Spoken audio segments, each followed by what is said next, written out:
नमस्कार दोस्तों।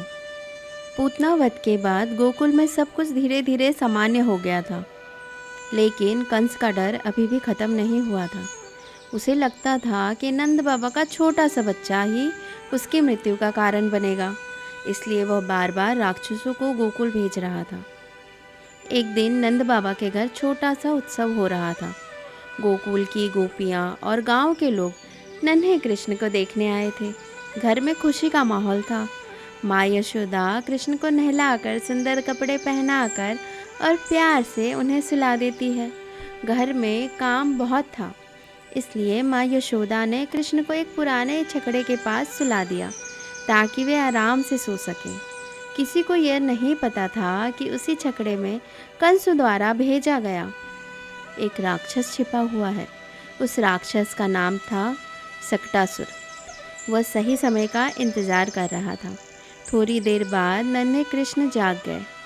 उन्हें भूख लगी और वे जोर जोर से रोने लगे। माँ यशोदा उस समय दूसरे काम में लगी हुई थी, इसलिए तुरंत उनके पास नहीं आ सकी। कृष्ण अपने छोटे छोटे पैर हिलाने लगे।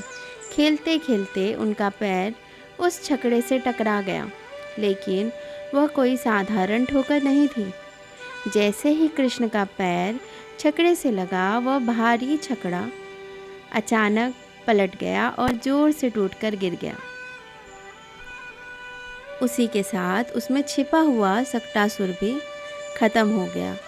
तेज आवाज़ सुनकर घर के लोग और गांव वाले तुरंत वहां आ गए। सबने देखा कि बड़ा सा छकड़ा टूटा हुआ पड़ा है और नन्हे कृष्ण बिल्कुल सुरक्षित हैं।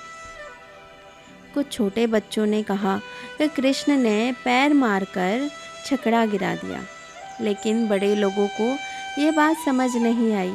उन्हें लगा कि शायद छकड़ा अपने आप गिर गया होगा। माँ यशोदा दौड़कर आई और कृष्ण को गोद में उठा लिया।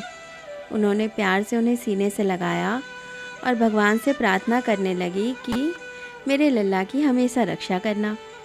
गोकुल के लोग सोच रहे थे कि भगवान इस बच्चे की रक्षा कर रहे हैं, लेकिन सच्चाई यह थी कि जिसकी रक्षा के लिए सब प्रार्थना कर रहे थे, वही स्वयं भगवान श्री कृष्ण थे।